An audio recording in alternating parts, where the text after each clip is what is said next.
राधे राधे भक्तों, जैसा कि आप सभी को पता है कि 12 फरवरी को माघी पूर्णिमा है।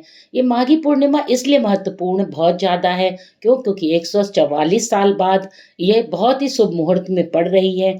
इसमें हम लोग 144 साल बाद महाकुंभ का आयोजन प्रयागराज में हो रहा है, इसलिए ये काफ़ी ज़्यादा फलदायी मानी जा रही है। अगर हम तो नहीं जा पाते हैं प्रयागराज नहाने के लिए, तो हमको घर में ही गंगा जल का पानी अपने पानी में डालकर और उसी से हमको स्नान आदि करके सत्यनारायण भगवान की कथा सुननी चाहिए। क्योंकि जैसे कहते हैं कि अगर मन चंगा तो कठौती में गंगा, तो उसी तरह से को ही हम लोग मान के स्नान आदि करके भगवान सत्यनारायण की कथा सुन ले। शास्त्रों में बताया गया है कि सत्यनारायण व्रत कथा का पाठ करने से व्यक्ति को 1000 यज्ञ करने के बराबर पुण्य फल की प्राप्ति होती है। सत्यनारायण भगवान व्रत कथा में भगवान विष्णु के सत्य स्वरूप के बारे में बताया गया है। इस व्रत का पाठ करने से घर में सुख समृद्धि का वास होता है और भगवान विष्णु की कृपा बनी रहती है। एक समय की बात है, नैमिषारण्य तीर्थ में सौनिकादि 88,000 ऋषियों ने श्री सूत जी से पूछा, हे प्रभु, इस कलयुग में वेद विद्या रहित मनुष्यों को प्रभु भक्ति किस प्रकार मिल सकती है तथा उनका उद्धार कैसे होगा। हे मुनि श्रेष्ठ, कोई ऐसा तप बताइए जिससे थोड़े समय में ही पुण्य मिले और मनवांछित फल भी मिल जाए। इस प्रकार की कथा सुनने की हम इच्छा रखते हैं। सर्व शास्त्रों ने ज्ञाता सूत जी बोले, हे वैष्णव, मैं पूज्य आप सभी ने प्राणियों के हित की बात पूछी है, इसलिए भगवान की श्रेष्ठ बना हो तो आप लोगों को बताऊंगा, जिसे नारद जी ने लक्ष्मी नारायण जी से बनाना चाहिए और लक्ष्मीपति ने मनुष्य श्रेष्ठ से पंचामृत बनाने फल फूल आप तुलसी के पत्ते का भोग अवश्य लगाएं। एक समय की बात है, हलवा चूरमा नारियल केले आम के पत्ते अनेकों भगवान के श्रृंगार के वस्त्र में आप गुलाल अभी जैसी चीजें ले लें और पूजन में सामग्री प्राय सभी मनुष्यों लेने और कथा की किताब अनेकों दुखों से सच्चे से स्नान करके और हमको इसके कथा कि ऐसा यत्न किया चाहिए जिसके करने से पश्चात पढ़ना चाहिए मनुष्य को भगवान के सामने अर्पित कर देना चाहिए। इसी प्रकार विचार पर मनन करते हुए वह विष्णु लोक में गए। वहां वह देवों के ईश नारायण की स्तुति करने लगे, जिनके हाथों में शंख चक्र गदा पद्म थे, गले में वरमाला पहने हुए थे। स्तुति करते हुए नारद जी बोले, हे भगवान, आप अत्यंत शक्ति से संपन्न हैं, मन तथा वाणी भी आपको नहीं पा सकती। आपका यदि मध्य तथा अंत नहीं है, निर्गुण स्वरूप सृष्टि के कारण भक्तों के दुख को दूर करने वाले हैं, आपको मेरा नमस्कार है। नारद जी की स्तुति सुन विष्णु भगवान बोले, हे मनुष्य, आपके मन में क्या बात है, आप किस काम के लिए पधारे हैं, उसे निसंकोच कहें। इस पर नारद मुनि बोले कि मृत्युलोक में अनेक योनियों में जन्मे मनुष्य अपने कर्मों के द्वारा अनेकों दुख से दुखी हो रहे हैं। नाथ, आप मुझे दया रखते हैं तो बताइए कि वो मनुष्य थोड़े प्रयास में ही अपने दुखों से कैसे छुटकारा पा सकते हैं। श्री हरि बोले, हे नारद, मनुष्यों की भलाई के लिए तुमने बहुत अच्छी बात सुनी है, पूछी है, जिसके अनेक करने से मनुष्य मोह से छूट जाता है। वह बात मैं कहता हूँ, उसे सुनो। स्वर्गलोक व मृत्युलोक दोनों में एक दुर्लभ उत्तम व्रत है जो पूर्ण देने वाला है। आज प्रेम वश होकर मैं तुमसे कहता हूँ, सत्यनारायण भगवान का यह व्रत अच्छी तरह विधान पूर्वक मनुष्य तुरंत ही वहां सुख भोग कर मरने पर मोक्ष पाता है। श्री हरि के वचन सुन नारद जी बोले कि इस व्रत का फल क्या है, इसका विधान क्या है, यह व्रत किसने किया था, इस व्रत को किस दिन करना चाहिए, सभी कुछ विस्तार से बताएं। नारद की बात सुनकर श्रीहरि बोले, दुख व शोक दूर करने वाला, यह सभी स्थानों पर विजय दिलाने वाला, मनुष्य को भक्ति और श्रद्धा के साथ शाम को सत्यनारायण की पूजा धर्म परायण होकर ब्राह्मणों बंधुओं के साथ करनी चाहिए। भक्ति भाव से ही नवेद केले के फल, घी, दूध, गेहूं का आटा सवाया ले, गेहूं के स्थान पर साठी का आटा, शक्कर और गुड़ लेकर भी सभी भक्षण योग पदार्थों को मिलाकर भगवान को भोग लगाएं। ब्राह्मणों तथा बंधु बांधवों को भोजन कराएं, उसके बाद स्वयं भोजन करें। भजन कीर्तन के साथ भगवान के भक्ति में लीन हो जाए। सत्यनारायण भगवान की व्रत करने पर मनुष्य की सारी इच्छाएं निश्चित रूप से पूरी होती है। इस कलिकाल अर्थात कलयुग में मृत्यु लोक में मोक्ष की यह एक सरल उपाय है। सत्यनारायण व्रत कथा का पहला अध्याय संपूर्ण होता है। बोलिए सिद्ध सत्यनारायण भगवान की जय। दूसरा अध्याय प्रारंभ होता। सूत जी बोले, हे ऋषियों, जिसने पहले समय में इस व्रत को किया था उसका इतिहास कहता हूँ, ध्यान से सुनो। सुंदर काशीपुर नगर में एक अत्यंत निर्धन ब्राह्मण रहता था। भूख प्यास से परेशान वह धरती पर घूमता रहता था। ब्राह्मणों से प्रेम करने वाले भगवान ने एक दिन ब्राह्मण का वेश धारण कर उसके पास जाकर पूछा, हे विप्र, नित्य दुखी होकर तुम पृथ्वी पर क्यों घूमते हो? दीन ब्राह्मण बोला, मैं निर्धन ब्राह्मण हूँ, भिक्षा के लिए धरती पर घूमता हूँ। हे भगवान, यदि आप उसका कोई उपाय जानते हो तो बताइए। वृद्ध ब्राह्मण कहता है, सत्यनारायण भगवान मनोवांछित फल देने वाले हैं, इसलिए तुम उनका पूजन करो। इसे करने से मनुष्य सभी दुखों से मुक्त हो जाता है। वृद्ध ब्राह्मण बनकर आए सत्यनारायण भगवान उस निर्धन ब्राह्मण को व्रत का सारा विधान बताकर अंतर्ध्यान हो गए। ब्राह्मण मन ही मन सोचने लगा कि जिस व्रत को वृद्ध ब्राह्मण करने को कह गया है उसे मैं जरूर करूंगा। वह निश्चय करने के बाद उसे रात में नींद नहीं आई। वह सवेरे उठकर सत्यनारायण भगवान के व्रत का निश्चय कर भिक्षा के लिए चला गया। उस दिन निर्धन ब्राह्मण को भिक्षा में बहुत धन मिला, जिससे उसने बंधु बांधवों ने के साथ मिलकर सत्यनारायण भगवान का व्रत संपन्न किया। भगवान सत्यनारायण का व्रत संपन्न करने के बाद वह निर्धन ब्राह्मण सभी दुखों से छूट गया और अनेक प्रकार की संपत्तियों से युक्त हो गया। उसी समय से यह ब्राह्मण हर माह उस व्रत को करने लगा। इस तरह सत्यनारायण भगवान के व्रत को जो मनुष्य करेगा वह सभी प्रकार के पापों से छूटकर मोक्ष को प्राप्त होगा। जो मनुष्य इस व्रत को करेगा वह भी दुखों से मुक्त हो जाएगा। सूत जी बोले, इस तरह से नारायण जी का कहा हुआ श्री सत्यनारायण व्रत को मैंने तुमसे कहा। हे विप्रो, मैं अब और कहूँ। ऋषि बोले, हे मुनिवर, संसार में उस विप्र से सुनकर किस किसने इस व्रत को किया, हम सब इस बात को सुनना चाहते हैं। इसके लिए मेरे मन में श्रद्धा भाव है।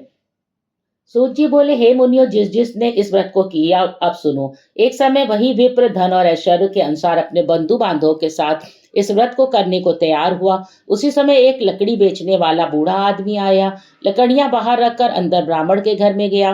प्यास से दुखी वह लकड़हारा उनको व्रत करते देख विप्र को नमस्कार कर पूछने लगा, आप यह क्या कर रहे हैं? उन्होंने बताया, व्रत कर रहा हूँ तथा इसे करने से क्या फल मिलेगा, कृपया मुझे भी बताएं। ब्राह्मण ने कहा, सब मनोकामनाओं को पूरा करने वाला यह सत्यनारायण भगवान का व्रत है। इनकी कृपा से ही मेरे घर में धन्य धान्य आदि की वृद्धि हुई है।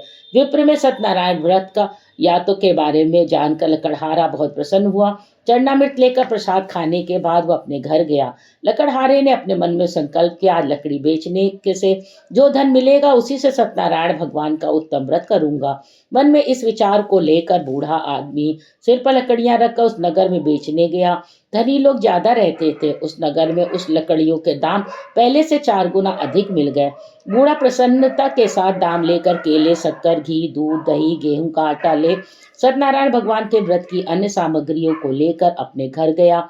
वहां उसने अपने बंधु बांधवों को बुलाकर विधि विधान से सत्यनारायण भगवान का पूजन और व्रत किया। इस व्रत के प्रभाव से वह बूढ़ा लकड़हारा धन, पुत्र आदि से युक्त होकर संसार में समस्त सुख भोग अंतकाल में बैकुंठ धाम को चला गया।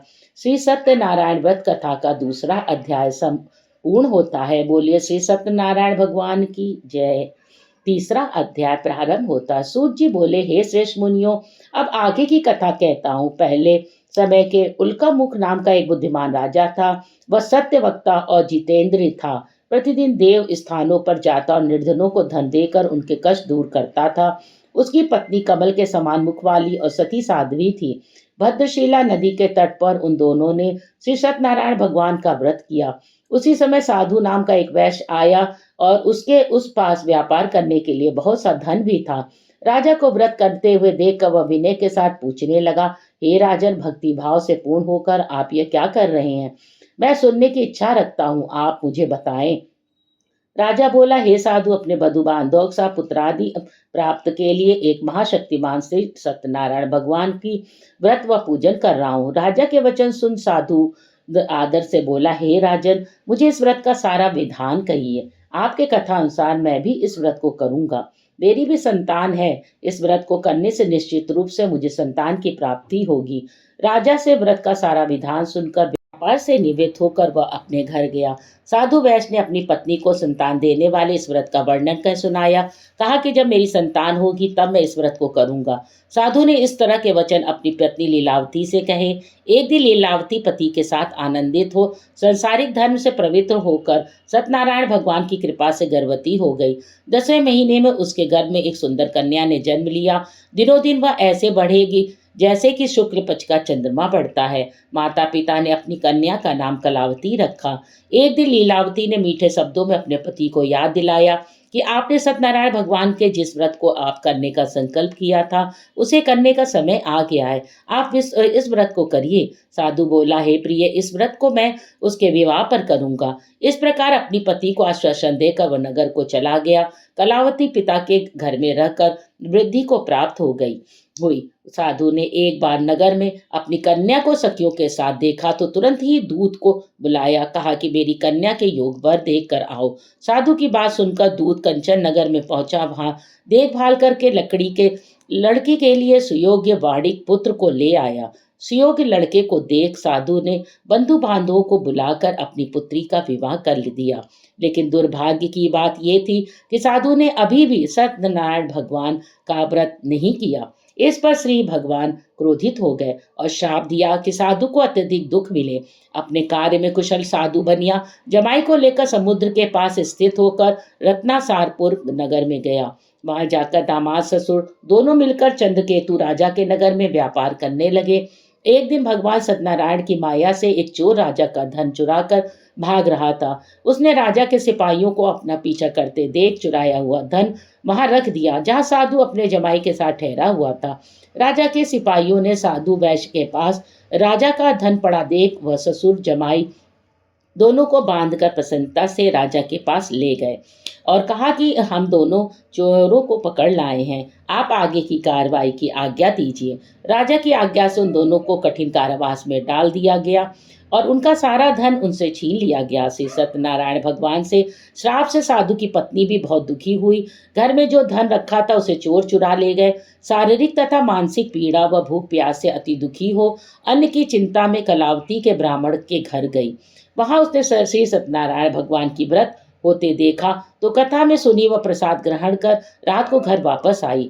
माता के कलावती से पूछा कि हे पुत्री, अब तक तुम कहाँ थी, तेरे मन में क्या है? कलावती ने अपनी माता से कहा, हे माता, मैंने एक ब्राह्मण के घर से सत्यनारायण भगवान की व्रत कथा देखा। कन्या के वचन सुन लीलावती भगवान के पूजन की तैयारी करने लगी।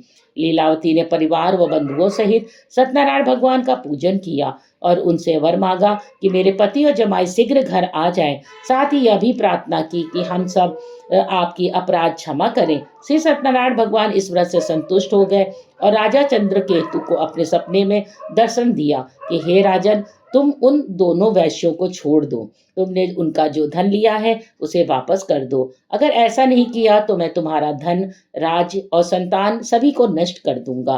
राजा को यह सब कहकर वह अंतर ध्यान हो गया। प्रातःकाल सभा में राजा ने अपना सपना सुनाया और फिर बोले, हे बड़े, पुत्रों को कैद से मुक्त कर सभा में ले आओ। दोनों ने आते ही राजा को प्रणाम किया। राजा मीठी वाणी में बोला, हे मनुभाव, भाग्यवश ऐसा कठिन दुख तुम्हें प्राप्त हुआ है, लेकिन अब तुम्हें कोई भय नहीं है। ऐसा कर राजा ने उन दोनों को नए वस्त्र आभूषण भी पहनाए और जितना धन उनका लिया था उसे दुगना कर धन वापस कर दिया। दोनों वैश्य अपने घर को चल दिए। श्री सत्यनारायण व्रत कथा का तीसरा अध्याय समाप्त होता है। बोलिए श्री सत्यनारायण भगवान की जय। चौथा अध्याय। सूत जी बोले, वैश्य ने मंगलाचार पर अपनी यात्रा आरंभ की और अपने नगर की ओर चल दिए। उनके थोड़ी दूर जाने पर एक दंडी वेशधारी से सत्यनारायण ने उनसे पूछा, हे साधु, तेरी नाव में क्या है? अभिवाणी वणिक हंसता हुआ बोला, हे दंडी, आप क्यों पूछते हो? क्या धन लेने की इच्छा है? मेरी नाव में तो बेल पत्ते भरे हैं। वैश्य के कठोर वचन सुन भगवान बोले, तुम्हारा वचन सत्य हो। दंडी ऐसे वचन का वहां से दूर चले गए। कुछ दूर जाकर समुद्र किनारे बैठ गए। दंडी के जाने के बाद साधु वैश्य ने नृत्य किया और के पश्चात नाव को ऊंची उठते देख अचंभा माना। नाव में बेल पत्ते आदि देख वह मूर्छित होकर जमीन पर गिर पड़े। मूर्छा खुलने पर वह अत्यंत शोक में डूब गया। तब उसका दामाद बोला, आप शोक न मनाएं, यह दंडी का शाप है, इसलिए हमें उनकी शरण में जाना चाहिए, तभी हमारी मनोकामना पूरी होगी। दामाद की बात सुन वह दंडी के पास पहुंचा और अत्यंत भक्तिभाव नमस्कार कर बोला, मैंने आपसे जो भी असत्य वचन कहे थे उनके लिए मुझे क्षमा कर दे। ऐसा कहकर महान शोकातुर होकर रोने लगा।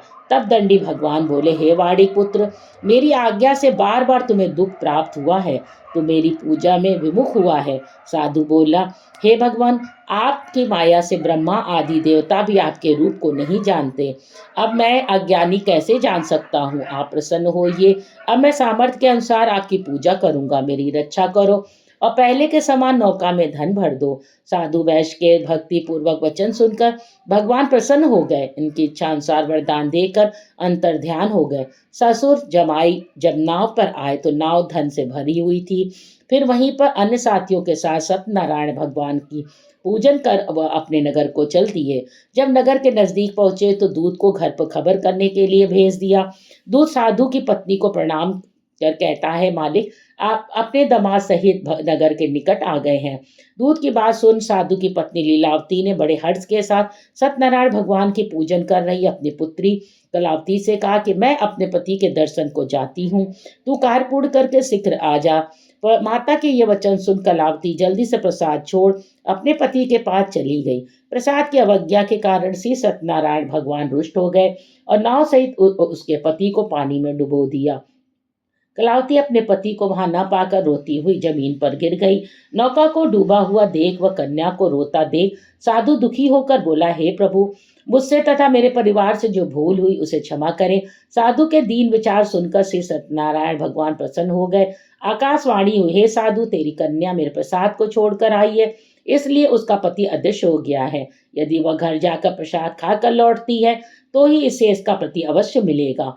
ऐसी आकाशवाणी सुन कलावती घर पहुंचकर प्रसाद खाती है और घर फिर आकर अपने पति के दर्शन करती है। उसके बाद साधु अपने बंधु बांधवों सहित सत्यनारायण भगवान की विधि विधान से पूजा करता है। इस लोक का सुख भोग कर अंत में स्वर्ग को जाता है। श्री सत्यनारायण भगवान व्रत कथा का चौथा अध्याय संपूर्ण होता है। बोलिए सत्यनारायण भगवान की जय। कथा का पांचवा अध्याय। सूत जी बोले, हे ऋषियों, मैं और भी एक कथा सुनाता हूँ, उसे भी ध्यान पूर्वक सुनो। प्रजापालन में लीन तुंगध्वज नाम का एक राजा था। उसने भी भगवान का प्रसाद त्याग कर बहुत ही दुख सहन किया। एक बार वन में जाकर वन्य पशुओं को मारकर वह बड़ के पेड़ के नीचे आया। वहां उसे ग्वालों की भक्ति भाव से अपने बंधुओं सहित सत्यनारायण भगवान का पूजन करते देखा। अभिमानवश राजा ने उन्हें देखकर भी पूजा स्थान में नहीं गया और ना ही उसने भगवान को नमस्कार किया। ग्वालों ने राजा को प्रसाद दिया, लेकिन उसने यह प्रसाद नहीं खाया और प्रसाद को वहीं छोड़कर अपने नगर को चला गया। जब वह नगर में पहुंचा तो वहां सब कुछ तहस नहस हुआ पाया। वह शीघ्र ही समझ गया कि यह सब भगवान ने ही किया है। वह दोबारा ग्वालों के पास पहुंचा और विधि पूर्वक पूजा करके प्रसाद खाया और श्री सत्यनारायण भगवान की कृपा से सब कुछ पहले जैसा हो गया। दीर्घकाल तक सुख भोजने के बाद मरणोपरांत उसे सर्वलोक की प्राप्ति हुई। जो मनुष्य परम दुर्लभ इस व्रत को करेगा तो भगवान सत्यनारायण के अनुकंपा से उसे धन्य धान की प्राप्ति होगी। निर्धन धनी हो जाता है, भय मुक्त हो जीवन जीता है, संतानहीन मनुष्य को संतान सुख मिलता है और सारे मनोरथ पूर्ण होने पर मानव अंतकाल में बैकुंठ धाम को जाता है। सूत जी बोले, जिन्होंने पहले इस व्रत को किया है अब उनके दूसरे जन्म की कथा कहता हूँ। वृद्ध सतानंद ब्राह्मण ने सुदामा का जन्म लेकर मोक्ष की प्राप्ति की। लकड़हारे ने अगले जन्म में निषाद बनकर मोक्ष प्राप्त किया। उल्का मुख नाम का राजा दशरथ होकर बैकुंठ को गए। साधु नाम के वैश्य ने मूढ़ध्वज बनकर अपने पुत्र को आरे से चीर कर मोक्ष पाया। महाराज तुंगध्वज ने स्वयंभू होकर भगवान में भक्ति युक्त को कर्म कर मोक्ष पाया। श्री सत्यनारायण व्रत कथा का पांचवा अध्याय समाप्त तो होता है। बोलिए श्री सत्यनारायण भगवान की जय। भगवान सत्यनारायण आप पर कृपा बनाए रखें। इसी तरह से धन धान की कभी कमी न होने दे। हमारे चैनल को आपने अभी तक लाइक और सब्सक्राइब नहीं किया है तो कर दे और ऐसी ही कथा के लिए